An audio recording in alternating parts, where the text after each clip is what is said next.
বস, এখন আমরা কথা বলবো অ্যামাজন প্রাইমের নতুন শো আদর্শ বাল বিদ্যালয়, যেটা আজকে এসেছে অ্যামাজন প্রাইমে। টোটাল আছে 7টা এপিসোড। প্রত্যেকটা এপিসোড ডিউরেশন মোটামুটি 30 থেকে 35 মিনিটের মধ্যে। এর যে ডিরেক্টর, যে এর আগে বিবিকে নিয়ে ঢিন্ডোরা, তারপর হচ্ছে তাজা খবর বানিয়েছে হেমঙ্গর। তো কেমন লাগলো এই শোটা? দেখো, তোমরা যদি টিভিএফ এর একদম প্রথম দিককার কাজগুলো দেখে দেখো, যেগুলো শুধুমাত্র পোকিং এ মজায় ভরপুর, তো এই শোটা কাইন্ড অফ ওরকম। দেখো, বর্তমান যা পরিস্থিতি সেটা কি তোমরা খুব ভালো করে জানো, যেখানে স্টুডেন্টরা তাদের ফিউচারের জন্য রাস্তায় নেমেছে, কিন্তু এই যে জায়গাটা সেটা এরকম ভাবে কারাপশনে ভরে গেছে, তাদের কথা অনেকের কান অব্দি পৌঁছাচ্ছে না। এবার এই শোয়ের যে গল্প, সেটাও হচ্ছে ছাত্রদের নিয়ে, সেটাও হচ্ছে কারাপশন নিয়ে, কিন্তু সেটাকে ভীষণ মজার ভাবে দেখাচ্ছে। এখানে একজন স্কুল টিচার রয়েছে, যাকে তোমার দেখলে মনে হবে শিনচ্যানের যে স্কুল টিচার আছে, যাকে আমরা গ্যাং লিডার স্যার বলে চিনি, ওরকম একজন, যাকে দেখলে মনে হয় ভাই এই লোকটা যথেষ্ট রাগী হবে, কিন্তু এই লোকটা আসলে কি। যেখানে একজন টিচার রয়েছে, নাম হচ্ছে মিনা স্যার।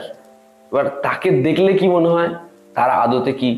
একজন নতুন টিচার আসছে, যে আসলে ম্যাথের টিচার, তাকে পড়াতে হচ্ছে ফিজিক্স। এবার এই যে 10-এর ব্যাচ, তাদের মধ্যে কতটা পড়াশোনা কেউ জানে, কতটা জানে না। স্কুলে একটা সুযোগ সুবিধার জন্য এই প্রিন্সিপালকে কার বাড়িতে গিয়ে কি করতে হয়, সেখানে পলিটিক্সটা কিভাবে রয়েছে, এই নিয়ে হচ্ছে, এই স্টুডেন্টদের ভবিষ্যৎ নিয়েই, এই স্কুলের মধ্যে খুনসুটি নিয়েই হচ্ছে এই গল্পটা। আমাকে যদি এক লাইনে বলতে হয়, আমি বলবো এটা একটা বেশ বেশ ভালো সিরিজ হয়েছে। এবং এর যে হিউমারটা, এর যে নেচারটা, সেটা যখন তুমি রিয়েলাইজ করবে, তখন থেকে এই শোটা তোমার জন্য বেটার ওয়ার্ক করা শুরু করবে। যেমন হচ্ছে, নেটফ্লিক্স একটা কাজ এসেছিল, সিনেমা এসেছিল মা বেহেন। অনেকেরই সেই কাজটা ভালো লাগেনি, তার কারণ হচ্ছে ওর যে নেচারটা, যে বক্তব্যটা, সেটা অনেকে রিলেট করতে পারেনি। এবার এটা অতটা কঠিন বা অতটা ডার্ক নয়, কিন্তু এর যে পাঞ্চ লাইন, এর যে কমেডির নেচার, সেটা তোমাকে একটা লেয়ার অব্দি হাসাবে।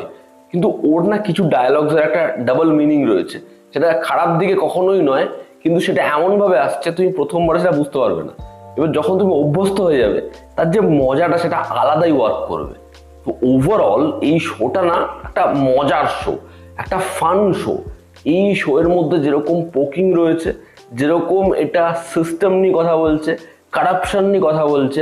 মানে ধরো একটা মেয়ে, যেটা জেনারেলি হয় যে বেটি পড়াও বেটি বাঁচাও, এটা হয়তো এখানে মেয়েটা বলছে ভাই আমি পড়াশোনা করব না, আমি বিয়ে করবো, আমি ঘর সামলাবো।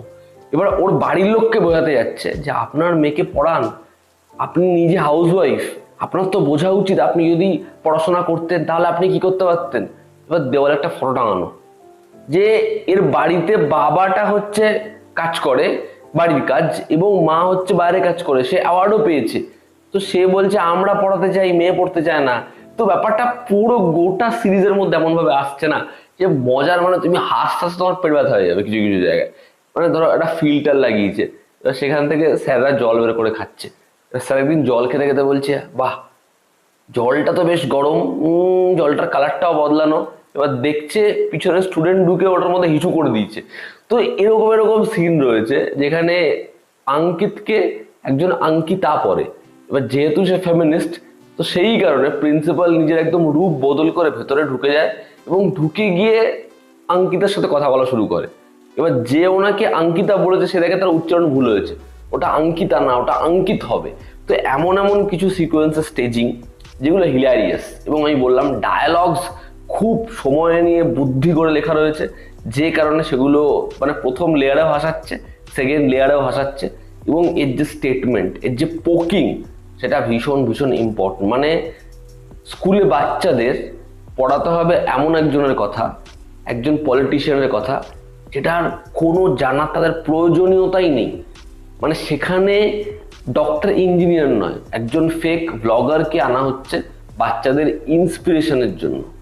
তো এই শোটা তোমরা দেখো, তোমরা মজা পাবে, ডেফিনেটলি মজা পাবে।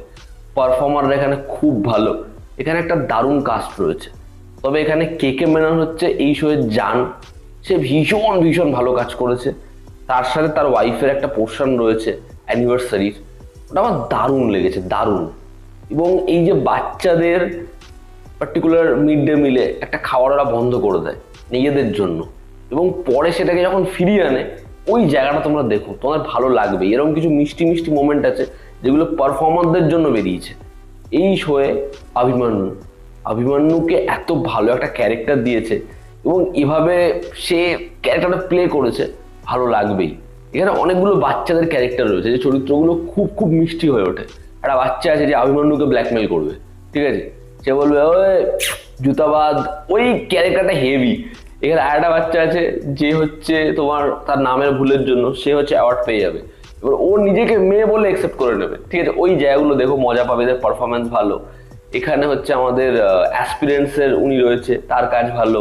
এখানে যে ম্যাডামটা নতুন আসবে তার কাজ ভালো। এখানে অর্চনা পুরন সিং, তার কাজ ভালো। তো পারফর্মাররা নিজের জায়গায় ভালো কাজ করেছে। এই শোয়ের মেকিং সেটা বেশ বেশ ভালো, প্রিমিয়াম। শোয়ের ক্লাইম্যাক্সটা যেরকম যে জায়গাতে যায় ভালো লাগে, লেখনী তো ভালো আমি বললামই। এই শোটা শুরু থেকে যেরকম জায়গায় থাকে এবং মিড পয়েন্টে কি শোটা অনেকটা উঠে যায়। তো ওভারঅল আমার মনে হয় হেমাং গড শোটা যেরকমভাবে বানিয়েছে, যেরকমভাবে এরকম একটা বক্তব্য রেখেছে, এত ফানি ওয়েতে যেভাবে প্রত্যেকে পারফর্ম করেছে, তো আদার্স বাল বিদ্যালয় একটা ভালো মিষ্টি কাজ হয়েছে। তোমরা দেখো, হাসতে চাইলে, এরকম একটা বক্তব্য শুনতে চাইলে কাজটা গিয়ে দেখো। যদি নেগেটিভ দিক বলি, দেখো নেগেটিভ দিক হচ্ছে তুমি না এই শোটাকে প্রথম এপিসোডে জাজ করো না। মানে আমাকে দেখো সব কাজই দেখতে হবে, সেটা আমার খারাপ লাগলেও আমাকে পুরোটা কমপ্লিট করতে হয়। কিন্তু এই শোটা যখন আমি শুরু করি, আমার জন্য এদের ইমোশনটা, স্টেটমেন্টগুলো জেল করছিল না। আমার মনে হচ্ছিল খালি হাসানোর জন্য অনেকগুলো অ্যাক্টিভিটি রেখেছে, সেগুলো ওয়ার্ক করবে কখন। কিন্তু এটা না, আমার প্রথম এপিসোডেই থাকে। আস্তে আস্তে আস্তে আস্তে এর যে রাইটিংয়ের নেচারটা, এর প্রত্যেকটা ক্যারেক্টার, ঠিক আছে, মানে সেখানে ধরো বলছে প্রিন্সিপাল একটা বাচ্চার ঘড়ি বেচে দিয়েছে, প্রিন্সিপাল একটা মানে পুরো গ্রুপকে বিয়ের সময় স্কুল থাকতে দিয়ে দিয়েছে, সেখানে একটা বাচ্চাকে প্রিন্সিপাল K3J বলে ডাকে, ঠিক আছে। এবার সেই বাচ্চাটাকে সেভাবে কি শিক্ষিত, সেই বাচ্চাটা কিছুই জানে না, সে চোতা করে পাস করে, ঠিক আছে। স্কুলের মধ্যে ব্ল্যাকবোর্ডের মধ্যে পার্মানেন্ট মার্কার দিয়ে লিখে দিয়েছে। এবার পরের টিচার এসে কিছু পড়াতেই পারছে না, সে আপেলের উদাহরণ দিচ্ছে, বাচ্চা আপেল গায়েব করে দিয়েছে। এবার এগুলোই মূল বক্তব্য। কিন্তু যখন আস্তে আস্তে আস্তে আস্তে বিষয়টা, এর যে পুরো গল্পের খোলসটা তোমাকে বোঝাতে পারবে কিভাবে যাচ্ছে, তুমি তখন মজাই পাবে। তো শুরুর দিকে একটু অ্যাডজাস্ট হতে সময় লাগবে, এটাই আমি বলতে চাইছি। দ্বিতীয় হচ্ছে এখানে না মানে অনেকগুলো জিনিসপত্র আছে যেগুলোকে খুব ছুঁয়ে ছুঁয়ে বেরিয়ে গেছে, সারফেস লেভেলে রয়েছে। সেখানে একজন পলিটিশিয়ানের নেচার, সেখানে গার্ডিয়ানরা বাচ্চাদের নিয়ে কি দেখছে, তারা কেন বাচ্চাদের কাজ করাচ্ছে। এখানে বাচ্চাদেরকে নিয়ে একটা বিড়ির কারখানায় কাজ শুরু হয়, সেখানে একটা বাবা আর মেয়ের মধ্যে একটা দূরত্ব রয়েছে। তো এরকম অনেকগুলো দিক রয়েছে যে বাচ্চারা স্কুলে আসছে না, সেটা জাস্ট বলা হলো, এবার এটার ভেতরের দিকটা ঢোকা হলো না। এরকম অনেকগুলো ইস্যু রয়েছে এই শোটার মধ্যে, যেগুলোকে তারা যদি একটু প্রমিনেন্ট করে দিত, তাহলে জিনিসটা ব্যাপক সুন্দরভাবে বেরিয়ে যেতে পারতো, স্মুথ চলতে পারতো। সেটা চলে না। এখানে এই যে এদের ক্রাইসিসটা, সেটা ফিল করা যায় না। যে ক্রাইসিসটার কথা বারবার বারবার বলছে, কিন্তু ওটা ফিল করা যায় না। যেমন তুমি হিচকি দেখবে, হিচকিতে কিন্তু ওদের ক্রাইসিসটা প্রপারলি ফিল করা যায়। ওদের সাথে অন্য বাচ্চাদের যে পার্থক্যটা তুমি একদম ঝট করে নিতে পারবে। এখানে সেটা হয় না। এখানে সেটা একটু ফিল করিও যেন কোথাও একটা কি হারিয়ে যায়। এই যে নতুন টিচার আসলো, তার একটা সমস্যা হচ্ছে, আবার তার সাথে অভিমন্যুর যে বন্ডিংটা কি ভালো যে লাগছে, কিন্তু এই সমস্যাটা আর নেই। তো মনে হয় শোটা একটু শুরুর দিকে জাম্প করে করে করে করে এগোচ্ছে। আসলে এতগুলো ক্যারেক্টার, সবাইকে প্রপার স্পেস দিতে গিয়ে, প্রত্যেকটা লাইন ঠিকঠাক রাখতে গিয়ে এটা ঘেটেছে একটু। বাট ওভারঅল আদার্স বাল বিদ্যালয় শোটা ভালো শো। ক্লাইম্যাক্সটা আরো বেটার হতে পারতো, শেষের দিকটা আরো উঠতে পারতো এটা মনে হয়। তবে শোটা ভালো লাগবে, তোমরা দেখো। আমি দুটো শো দেখলাম, যেমন হচ্ছে প্রীতম অ্যান্ড পেড্রো, সেটা আরো বেটার শো। সেই শোটা মুখে একটা হাসি ফুটিয়ে দেয়, ঠিক আছে, ভালো লাগবেই তোমার এন্ডিং। আর এই শোটার হচ্ছে থ্রু আউট দ্য শো তোমার মুখে একটা হাসি ফোটাতে থাকবে, এবং তুমি যদি জোকসগুলো ক্র্যাক করতে পারো, ভালো লাগবে। দেখো, যাও। টিপিক্যাল শো হয়নি, মজাটা মজার মতো করে রেখেছে, আবার ভারী কিছু বক্তব্যও রেখেছে। তো এই ছিল আমার ওপিনিয়ন এই শোটা নিয়ে। তোমরা যারা দেখেছো তোমাদের কেমন লেগেছে জানিও। যখন তো আমাদের পাশে আছে, আবার দেখা হচ্ছে ঠিক।